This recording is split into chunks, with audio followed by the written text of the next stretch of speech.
आणि सुजय विखेंच्या अर्जाची निवडणूक आयोगानं दखल घेतली आहे। जिल्हा निवडणूक विभागाला मॉकपोल घेण्याच्या सूचना दिल्या गेल्यात। आक्षेप असलेल्या केंद्रावर मशीनची मेमरी रिकामी करून मॉक पोल केलं जाणार आहे। तर आक्षेप असलेल्या ठिकाणी मॉक पोल घेतलं जाणार आहे। सुनील भोंगळ आपले प्रतिनिधी आपल्याला अधिक अपडेट देतील।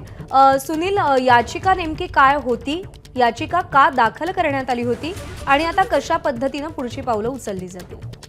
नक्कीच अहमदनगर लोकसभा निवडणुकीमध्ये पराभूत झालेले भाजपचे उमेदवार डॉक्टर सुजय विखे पाटील यांनी ईव्हीएम आणि व्हीव्हीपॅट मशीनची पडताळणी करण्यासंदर्भामध्ये एक अर्ज केलेला होता केंद्रीय निवडणूक आयोगाकडे आणि त्यानुसार आता केंद्रीय निवडणूक आयोगानं या संदर्भामध्ये जिल्हा निवडणूक आयोगाला मॉकपोल करण्याची जी आहे सूचना दिलेली आहे। खरं तर आक्षेप घेतलेल्या मतदान केंद्रावरील मशीनची मेमरी ही रिकामी करून पुन्हा एकदा ही प्रक्रिया जी आहे तर ती राबवली जाणार आहे।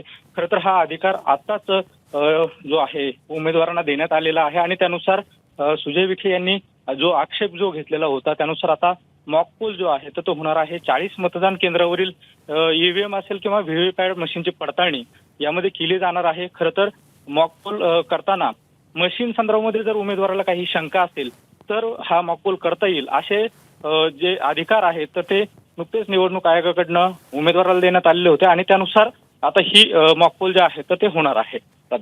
सुनील, धन्यवाद दिलेल्या माहितीसाठी। एबीपी माझा, उघडा डोळे बघा नीट।